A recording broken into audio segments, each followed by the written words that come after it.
welcome back to my channel. Today we are going to make some fried green tomatoes. So we're finally getting to that at last. What you're going to need is some tomatoes. So these are actually from our tomato plants.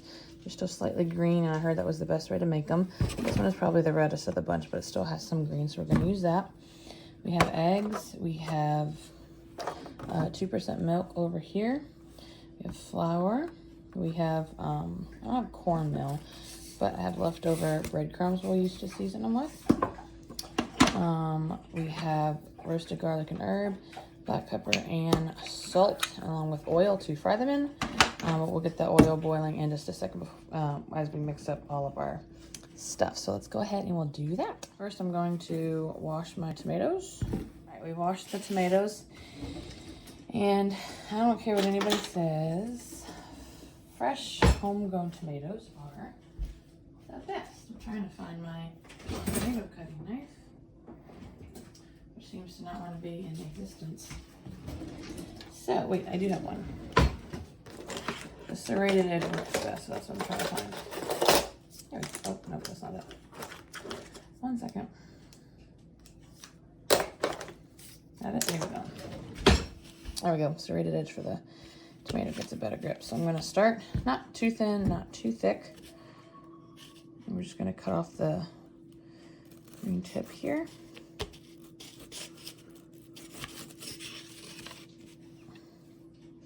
And then I still want to save what's around it, so I'm just going to cut around the green part too. Go ahead and cut my tomatoes. See, they're starting to turn red, so they're still a little green, which is the best time to make them. Do this slice. And then I'm going to cut around this one so we can still see the outer edge. There's still quite a lot of tomato there, so we don't want to waste that, even though it's not shaped like the others. All right, so I did that. I'm going to go ahead and do the rest of these tomatoes too. Try and cut as close to the green as I can. I'll just get this piece in a minute. So again, with my slices, and it will be tougher because it's green and not as red. The redder they are, the mushier they are, but the better the taste when they're more green. So slice these up.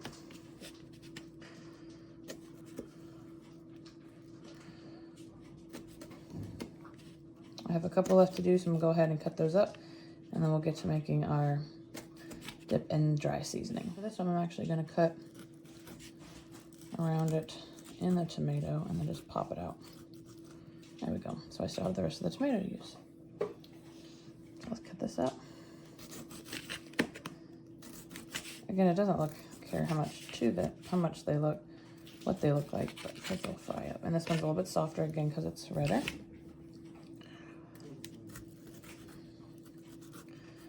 Let's cut around like that. Pop it out. Cut our slices, not too thick, not too thin, like that. We'll do one more.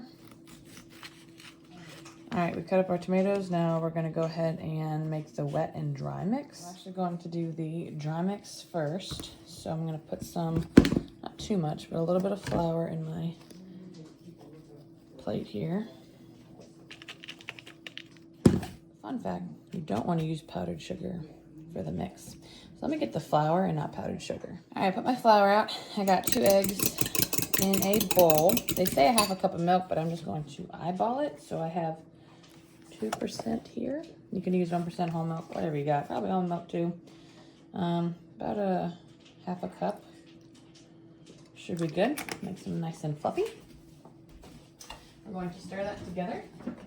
And I think what I'm going to do is rearrange the refrigerator. All right.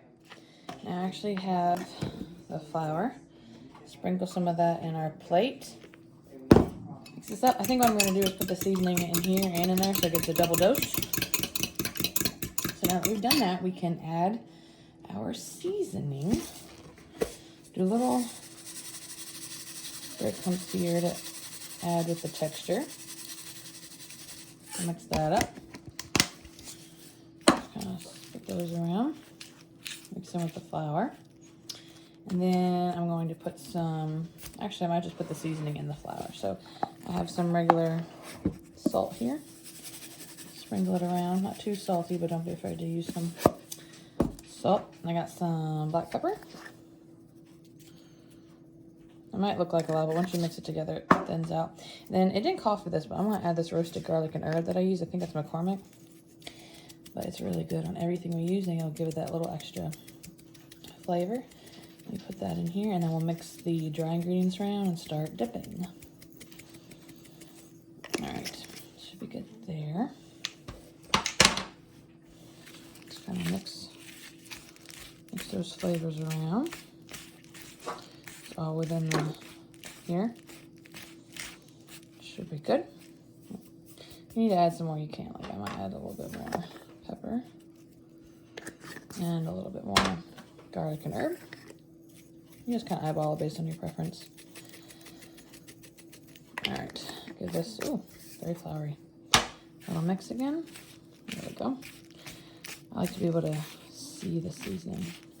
Now we take our tomatoes, we do the dip, get off the excess, and then we kind of roll it around in here.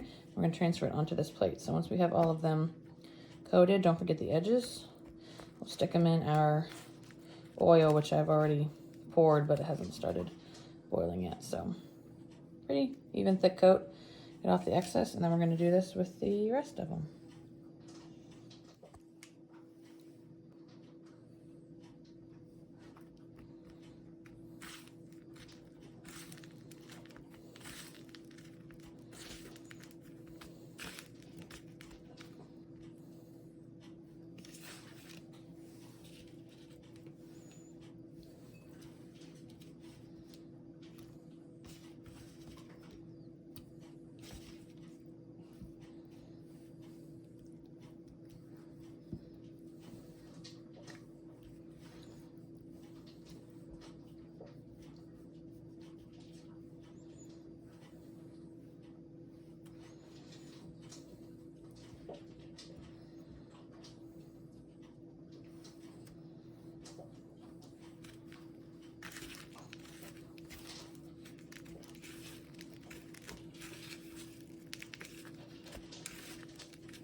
All right, so I actually had to pause to get more flour seasoning and breadcrumbs because I ran out. So I'm going to redip a few tomatoes that were a little sparse. So I want everybody to be evenly coated. I want to redo these. Sometimes the egg can make it very clumpy so it doesn't fill in as well either. There we go. Give these a little shimmy shake. And then we have some more to coat here. And I think that should be good. I've got the oil warming up on the stove. When it comes to a light boil, they say once you flick a little bit of flour into the oil, if it bubbles and sizzles, you know that's ready to put your food in. So let's toss these around a little bit. We'll check on the oil and we'll start putting them in. I don't believe they cook very long on each side, just until they start getting a golden crispy brown. But again, that is up to you. That looks pretty good. It's okay if they have a little excess flour because it's going to cook up into that nice crust a little bit. So this is the final product that we're going to put into the oil. This one can go a little bit longer. There we go. Okay. All right, let's check on that oil. Here's our oil. We got it heating up nice. And then once it starts bubbling, we'll put our tomatoes in. The oil's ready. It is because it's sizzling. So we're going to take our tomatoes and go ahead and place them in. Hope they have enough room.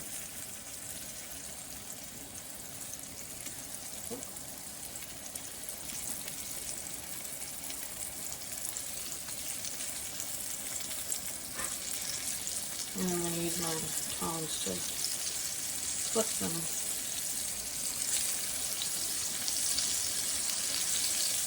I'm going to go ahead and use those for now.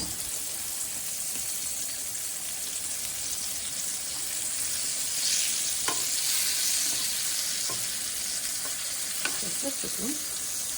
There we go.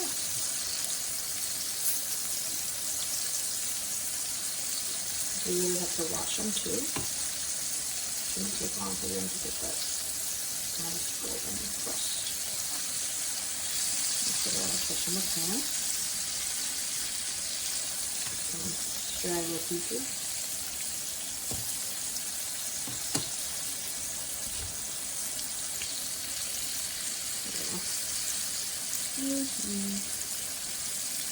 And that, give it a few minutes.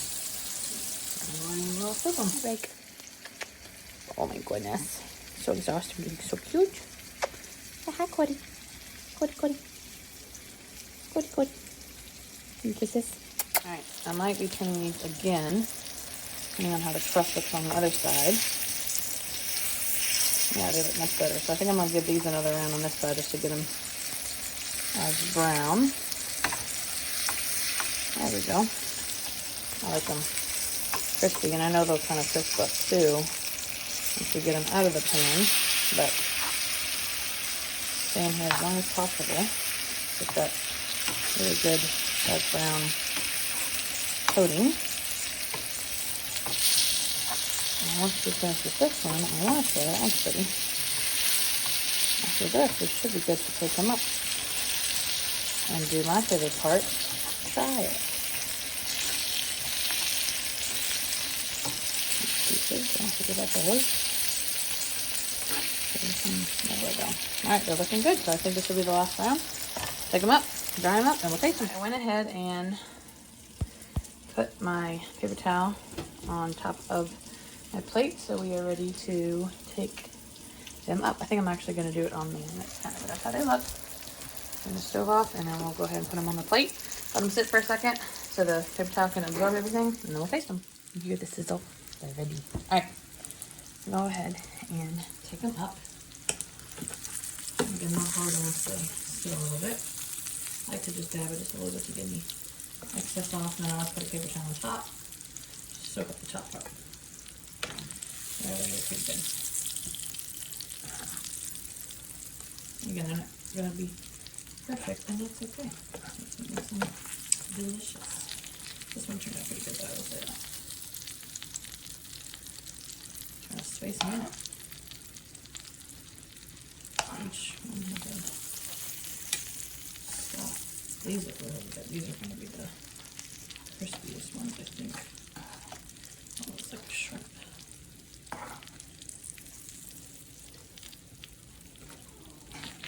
Hi, Bailey. Bailey's always like to come in and check on what I'm doing. She wants to be a little on me. That's I cooked up the good. This is the big one they kind of connected. Right there. Don't forget your little pieces too.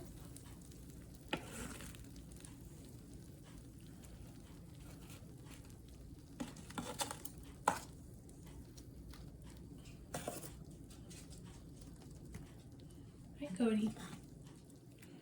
Dogs are down on the floor. Alright, so now that we've done that, I'm going to get my paper towel, let them sit on top for just a little bit. And once they've soaked up enough, the absorbent side down. Just give it a little pat. And do it on this side. So once they set for a little bit, then we will put them on a plate and we will test them. Best part, so check back in a second. All right, we're gonna get a little sneak peek. So I got a little piece here. I'm gonna try it. Hot. I've never had these before, so. I think it's good. Try another piece, not soup.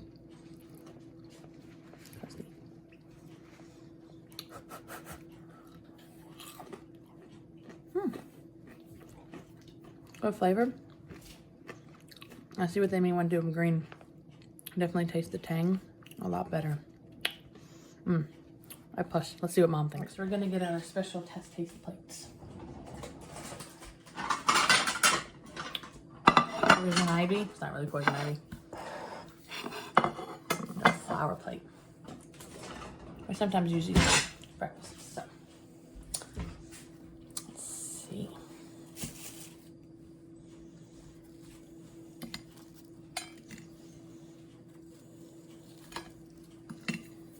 A little tasters. Taste test. Taste test.